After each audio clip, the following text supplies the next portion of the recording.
oh my God 3 दिन भएछ Australia आइसकेपछिको first मेरो 3 दिन बेड रेस्ट किनकि अस्ट्रेलिया आइसकेपछि म त्यस्तो नराम्ररी बिरामी नै भएको थिएन एक दिन पनि त्यस्तरी चाहिँ बस्न परेको थिएन तर यो पटक आज 3 दिन भयो 3 दिनको अन्तरालमा घरमा यति बोर भइरहेछ किनकि क्रिसमस आइराखेको छ क्रिसमस अब मुखैमा छ नेक्स्ट विक चाहिँ क्रिसमस भयो त्यसले गर्दा मेरो दुईवटा काम यति धेरै प्याक बिजी भइराखेको छ होइन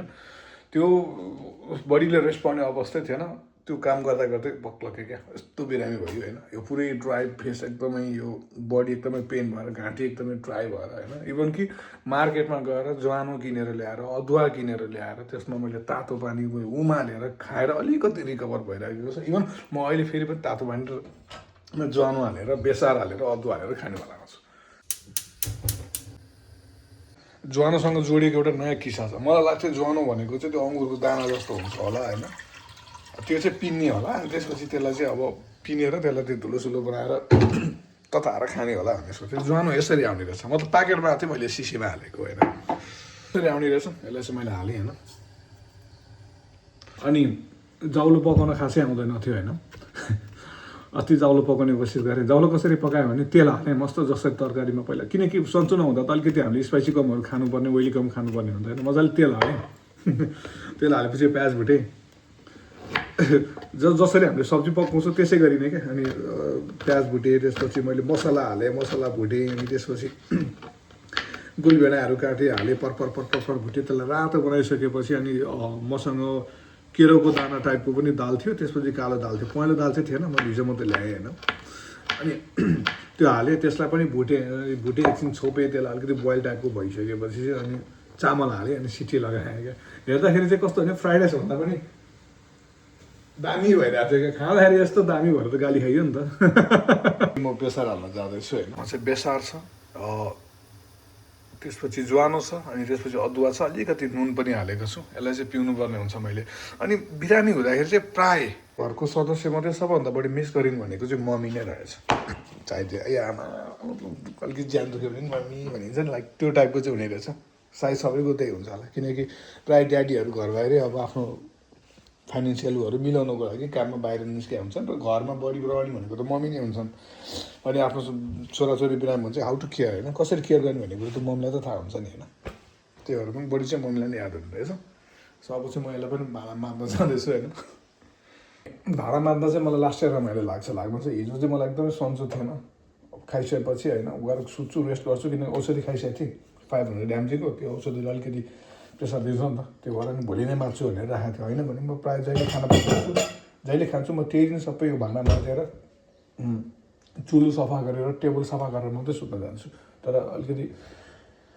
यो पेन भएको कारणले चाहिँ मैले छोडेको आज मार्छु किनकि मलाई थाहा थियो कि आज म रेस्ट घरमा बस्छु भन्ने कुरोले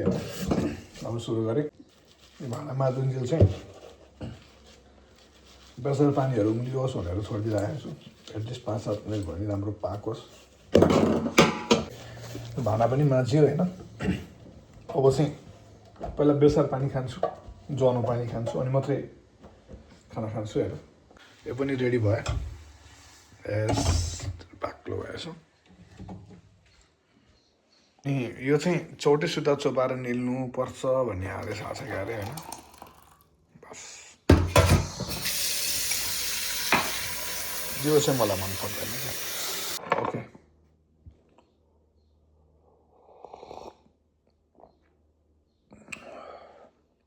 घरमा चाहिँ रुदिलो पानी खाइन्थ्यो टक्क रुदिलोको बोट हुन्थ्यो ल्यायो 5-7 टिप्यो त्यसलाई पकाएर खाँदा लाइक त्यस्तै स्मेल हुन्थ्यो यस्तै हुन्थ्यो तर त्यसले पनि यस्तो रुवा हो कि सामान्य ज्वरो त कहाँ पुऱ्याइदिन्थ्यो कि त्यस्तै त छैन तर बट मैले यति बेला चाहिँ त्यसलाई मिस गरेँ त्यो मोमेन्टलाई मिस गरेँ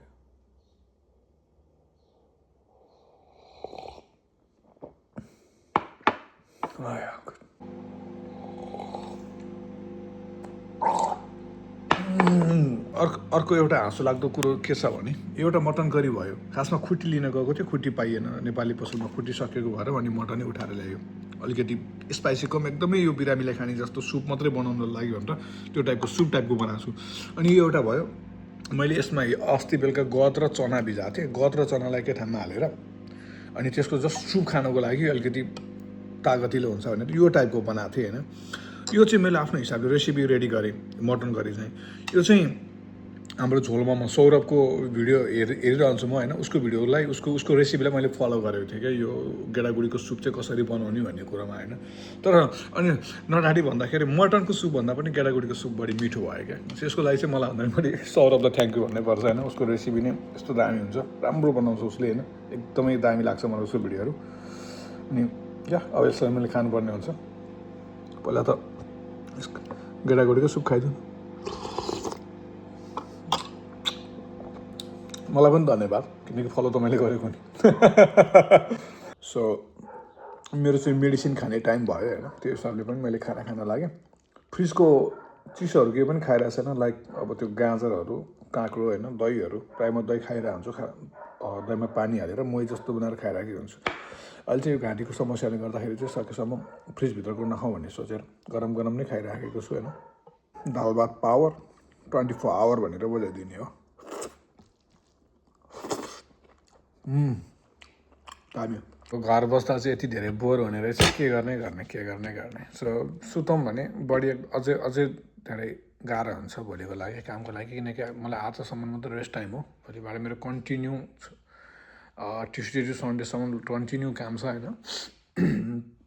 सो सोचिरहेको छु सुत्नुभन्दा पनि जुन मैले पुरानो भिडियोहरू खिचेको छु भ्लग बनाउँछु भनेर इभन 2024को हाम्रो 2024को हाम्रो कम्पनीबाट दिएको चाहिँ क्रिसमस पार्टीको जुन भिडियो छ त्यो धरि मैले एडिट गरेको छैन साथीहरूले 1 वर्ष भइसक्यो तेरो भ्लग कहिले आउँछ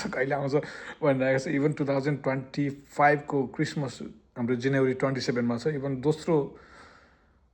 क्रिसमस पार्टी हुन लागिसक्यो पहिलो क्रिसमसको आएको छैन सो